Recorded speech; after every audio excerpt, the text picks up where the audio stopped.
Johnson. Sit back and relax while we give you advice and tips on business matters and matters of the heart for busy executives. And now, Katrina and Edward.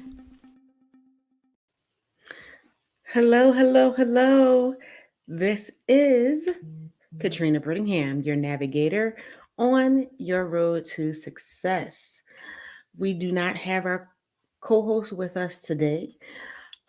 So it is just me with you on today, but we have an exciting topic nonetheless.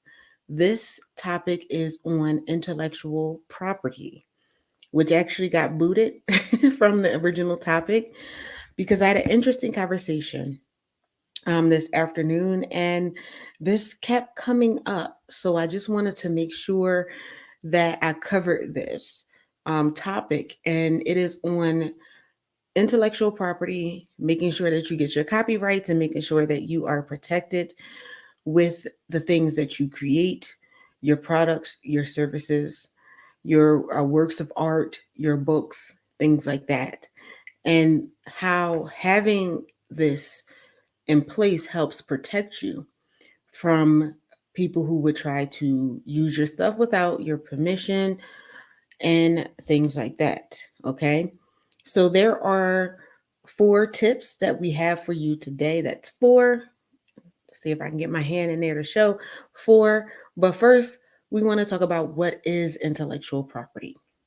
So, intellectual property is the things that you create that are original to you, things that you've created on your own, things that you don't necessarily want a competitor stealing or anyone else stealing your trade secrets. Okay. So you can get your things like your written works, your business, um, confidential information, and everything like that, copywritten. This includes copyrights, trademarks, patents, and any secrets that you have that are trade secrets. Pretty much the nuts and bolts of your business that you don't want getting out so someone can use them. Okay. So there are the 4 types of protections that I just spoke about: the copyrights, the trademarks, and the patents, to make sure that you are protected. So the first thing you need to do is to determine if what the best way is to protect your intellectual property. And sometimes this can be a little complex trying to figure that out. This can be really especially true if you are in a high technological area, like design and having coding and computer programming, things like that. All right. So take good consideration on what you need to do to protect your intellectual property. You can also consult an intellectual property attorney to help ease your mind to make sure that you are properly and fully protected. All right. So, the first thing that we're going to go into, and we're not even in the tips yet, this is just the beginning phases of it, just to make sure that you are aware of what protections you have, is copyright. All right. So copyrights protect your written and your artistic works. So if you are a painter, if you are a designer, if you are a graphic designer, something like that, your works of life, your works are protected for the lifetime of the creator plus 70 years. So your entire lifetime plus 70 years after that, the copyright covers you for. Okay. These creative works are the tangible representation of the creator's original ideas, since the ideas themselves cannot be protected. Copyrights can protect your manuscripts, your novels, your song lyrics, your paintings, your photographs, sound recordings, and more. For instance, this show is protected under copyright, okay? And is copied in another way, and we're going to get to that as well.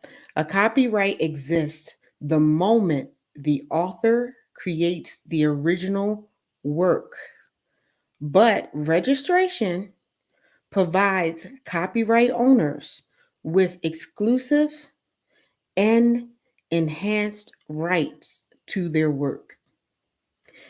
It can help enforce your rights against infringement through litigation, that means legal channels, and allows the owner of that work to seek monetary damages and attorney fees if there is a lawsuit. So I do want to cover this because I see this a lot and I've discussed this with people. You have people who don't believe it, but when you're using someone's work, particularly their music, and I see it all the time on social platforms where someone will say, I don't own the rights to this service. Guess what you're doing? You're admitting to using someone else's work. It does not cover you from lawsuits. And actually, it actually gives them right and actually a recording of you using their work without their permission. So you want to be careful. And just because you say you don't own the rights to something does not give you legal right to use it. I'm going to say that again.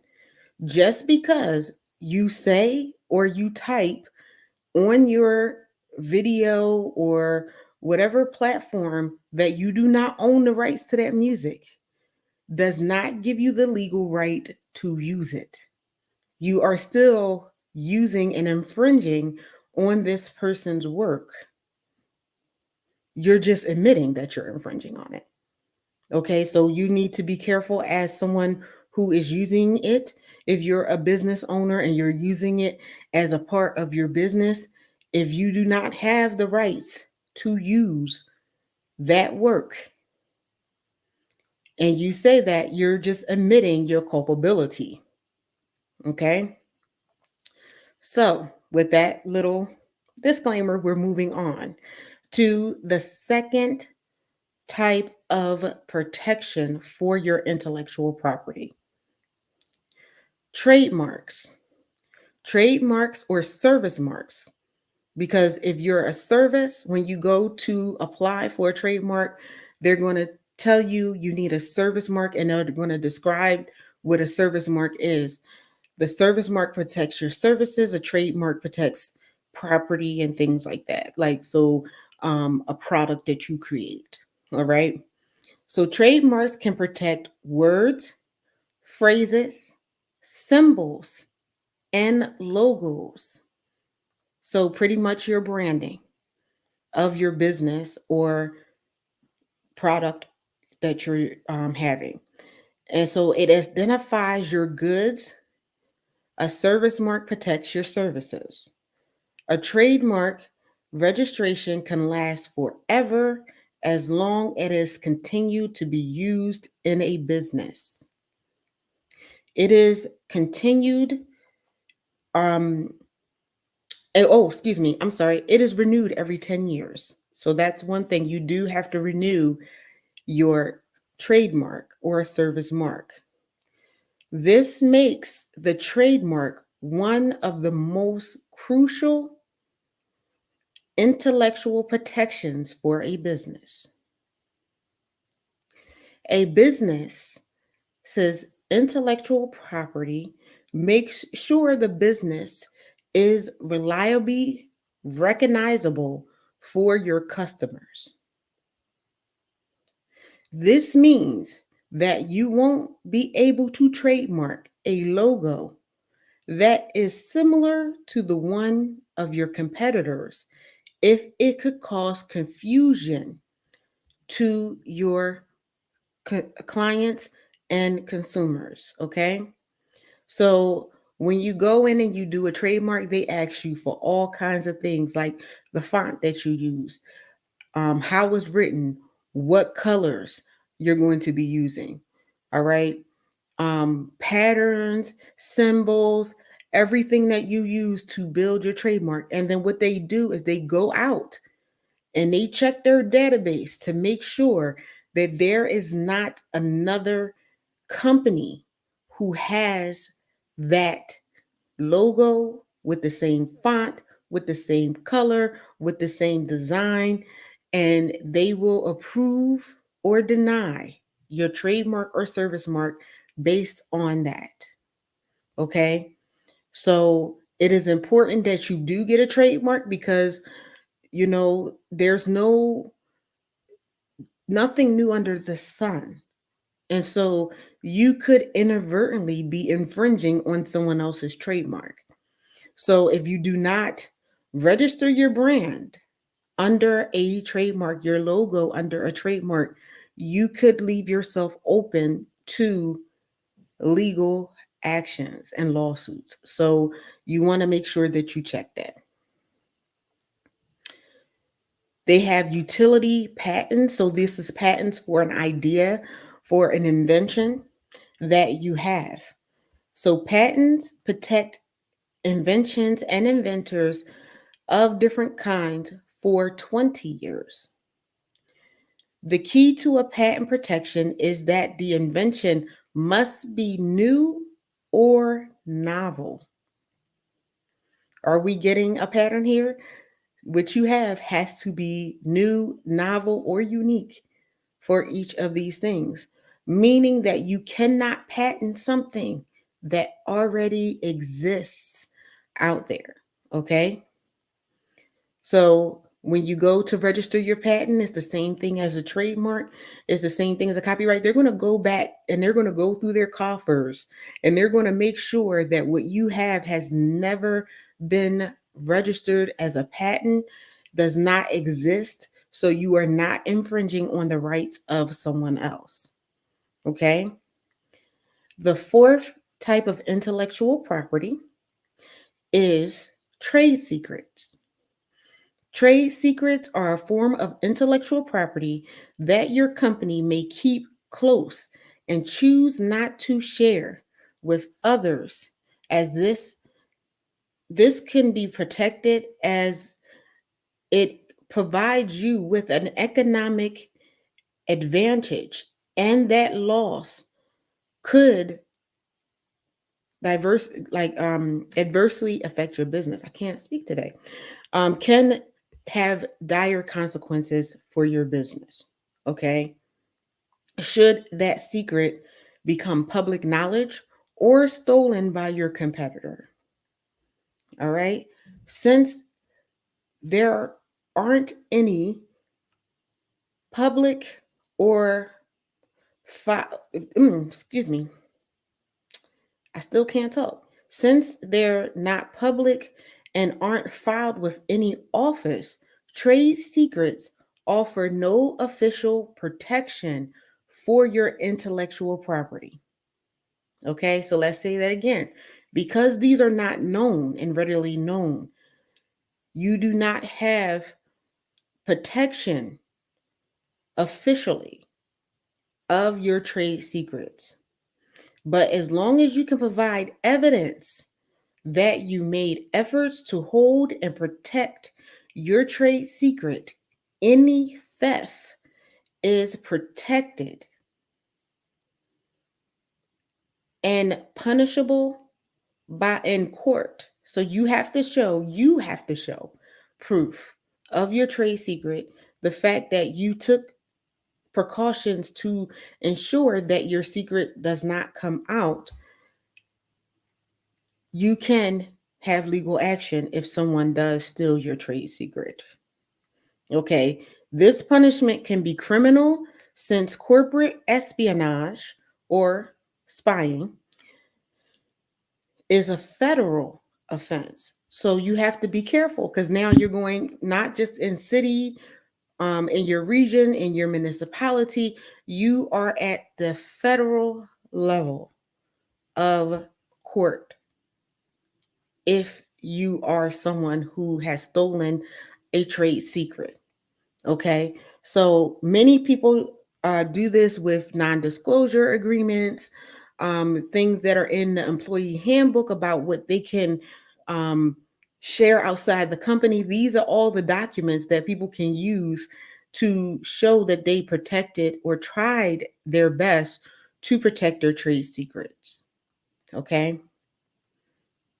All right. So before we get into the 4 tips for protecting your intellectual property, um, I just want to go into certain things as far as what you can do if someone infringes, say, on your copyright and things like that. Like if you have music, they ask you for the actual song, the words, the music, how it's played, the verses, everything they have in there. Because again, I have songs copywritten, I have written works copywritten, and they go into detail about your copywritten work. Okay. And so you want to make sure that you have that you have um, documentation of your copyright, things that you have on file, whether it is print, whether it is digital. The same thing for your trademark and your patents, the same thing for your trade secrets. You want to make sure that you have documentation of when you came up with that idea, when you implemented certain things, the people that you have shared your trade secrets to, i.e., employees, contractors, vendors who may have to have access to that to ensure that your business is working.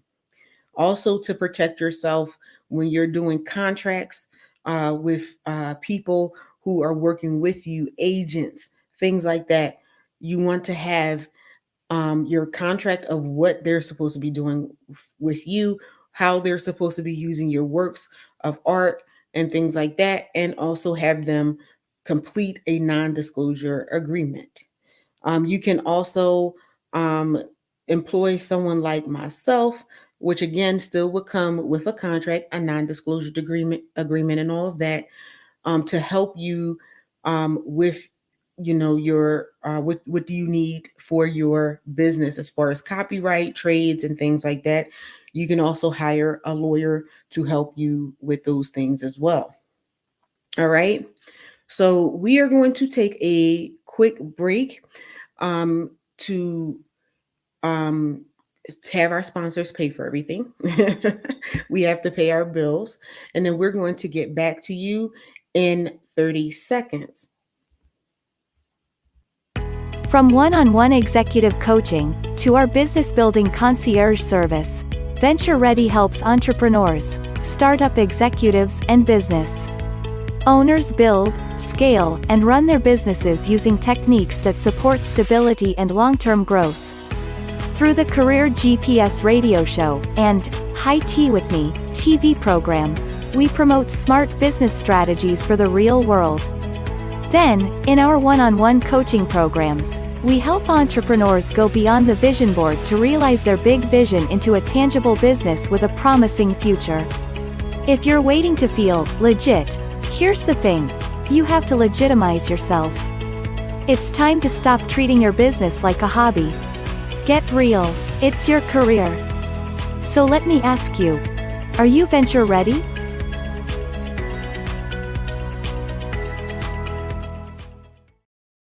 All right.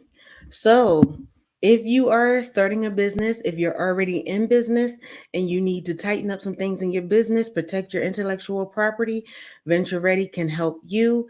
So, stop treating your business like a hobby and make it your career.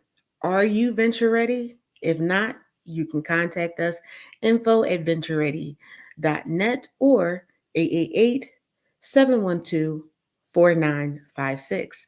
And we are back. So we are on to the 4 tips for protecting your intellectual property. So just we went through what intellectual property is, some ways that you can protect it, or the means out there to protect your intellectual property. Protecting your intellectual property is a means to secure an economic advantage for your business and make sure that you can defend yourself against people who want to steal your ideas, your products, and your services. It defends your unique ideas, okay? The best way to protect your intellectual property is to register it with the government entities that we spoke about before the break, all right?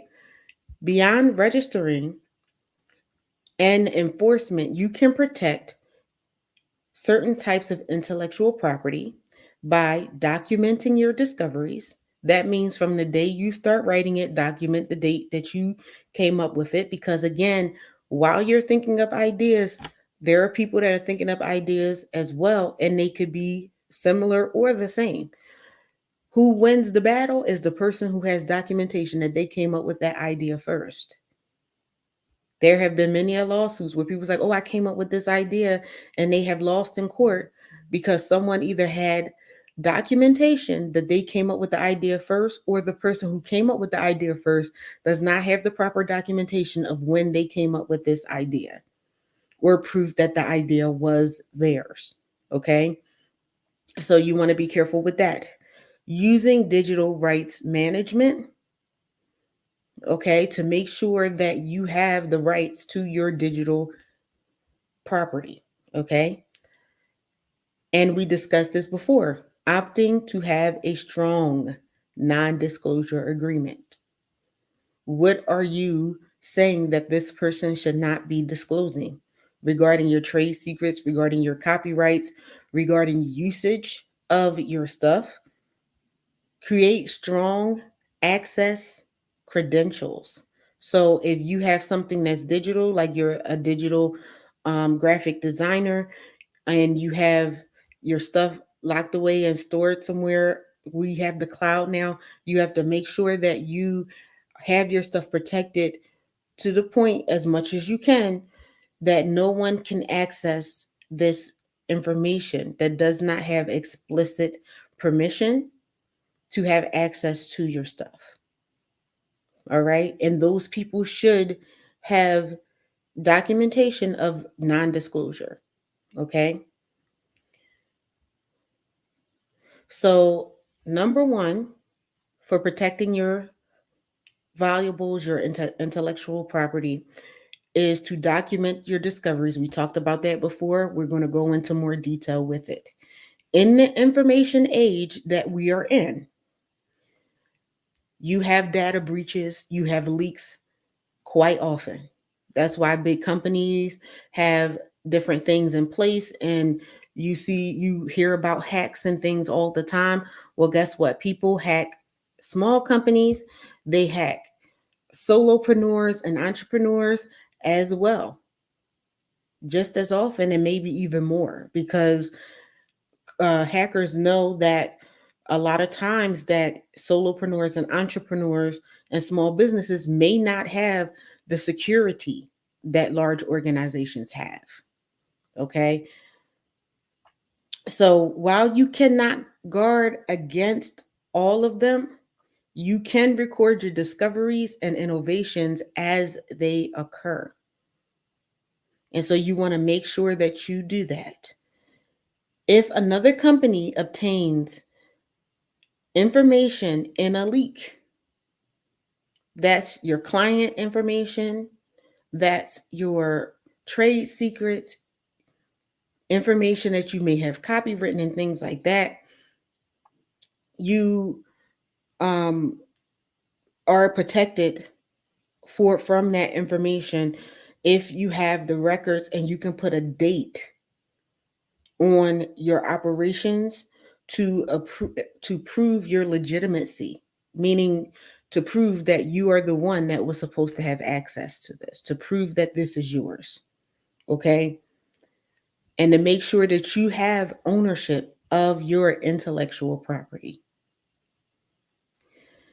Number two, you want to use digital rights management systems or DRM systems. If your work is published online, accessible to users, some of those users may attempt to copy your property. The big thing and the biggest one out there is music. Digital rights management protects your online assets with coding that does any or multiple of the following. It limits the number of times or the window of time a user can access your work.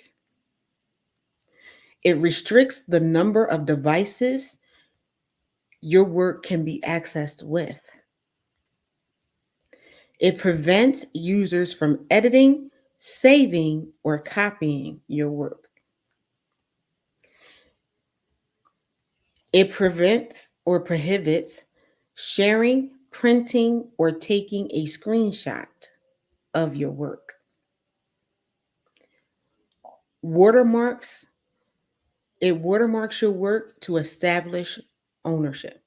You see that a lot on photographs, like you go to different sites to get images and you go to pull up the image or print the image and it has a watermark on it to prove that this came from a different site. Okay. DRM is a type of encryption that limits what a user can do with your protected work. This option is a common choice for gated online content like data studies and surveys, market reports, ebooks, and software.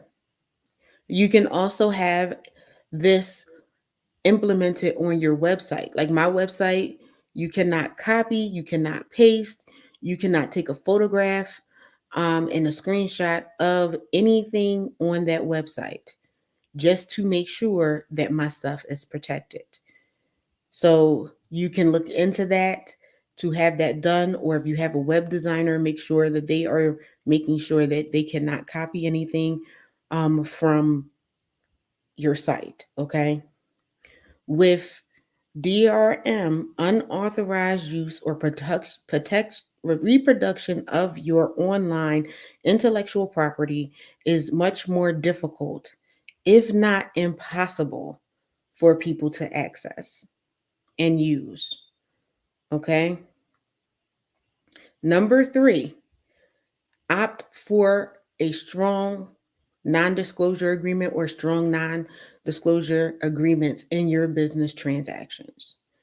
A non disclosure agreement or NDA restricts any involved party from sharing information defined by the terms of the agreement. So you would draft an NDA to strengthen your defenses against violations like trade secret misappropriation, where an employee could share sensitive intellectual property related to re- intellectually property related to information with outsiders.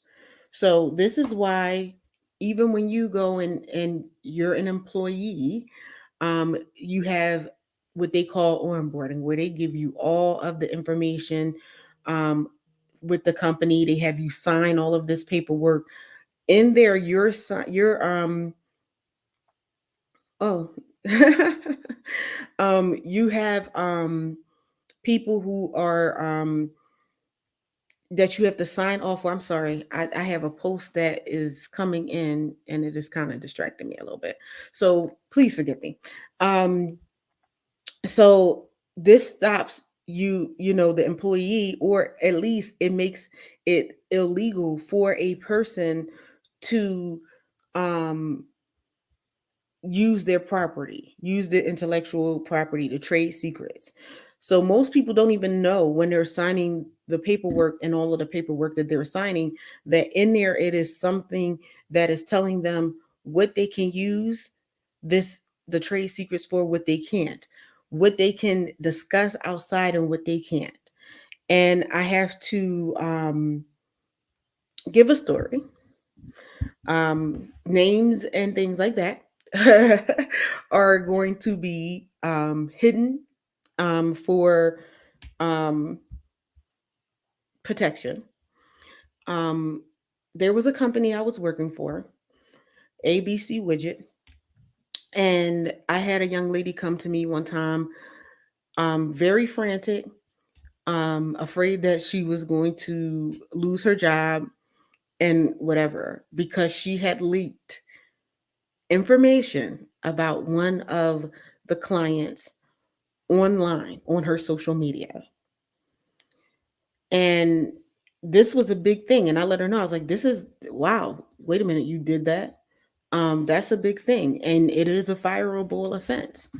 Um, and everything. So they had to go through a whole bunch of things and, um, make sure that that information was taken down, erased as best as possible. Because what you fail to realize, once something is on line, it still stays out there in some way, shape, or form.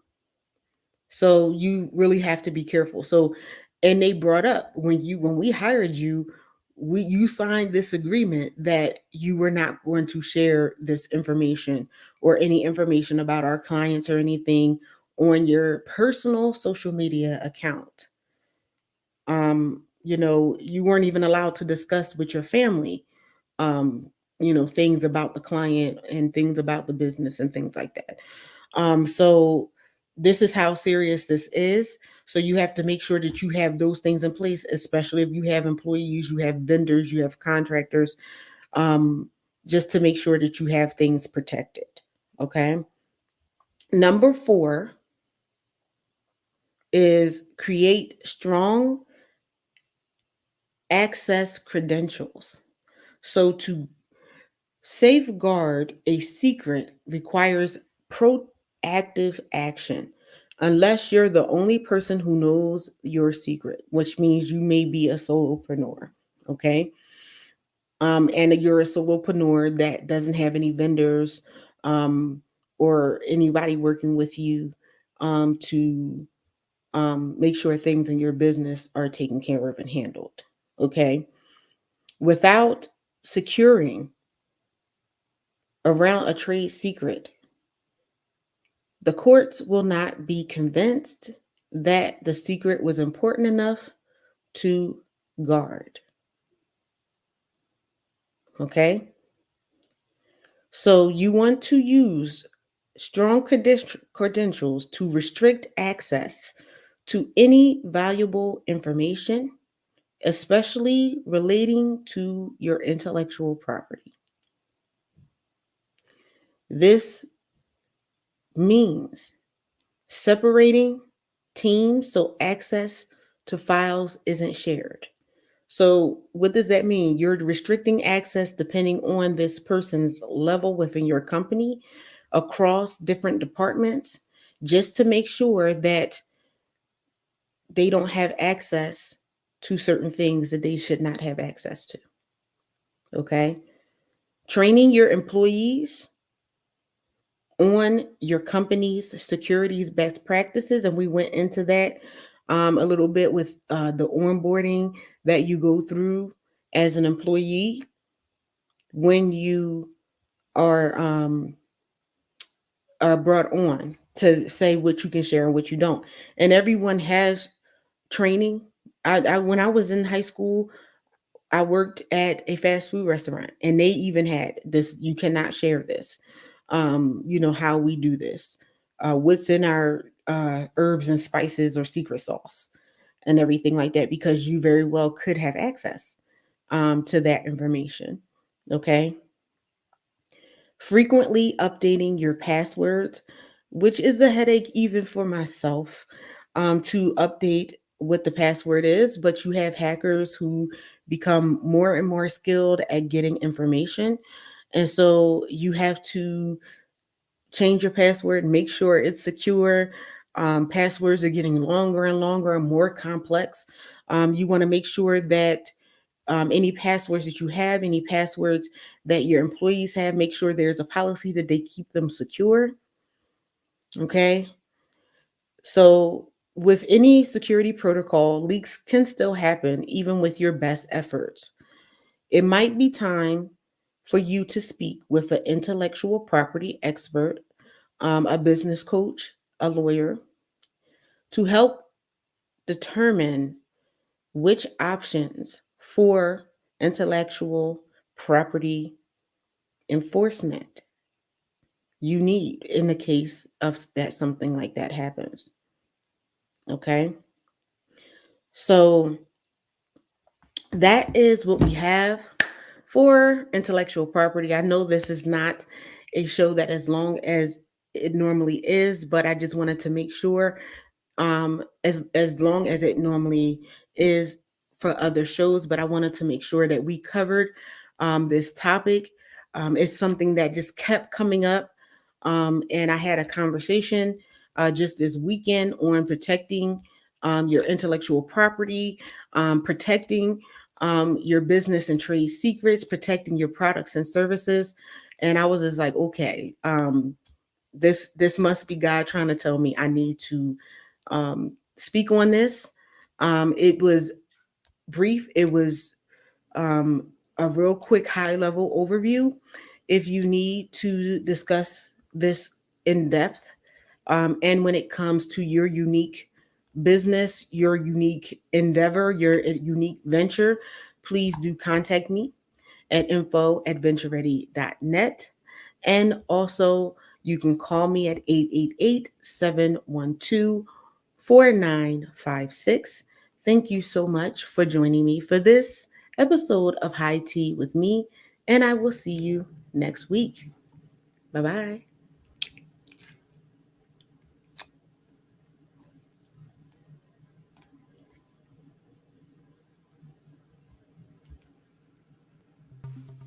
Thank you for joining us for another episode of High Tea with me.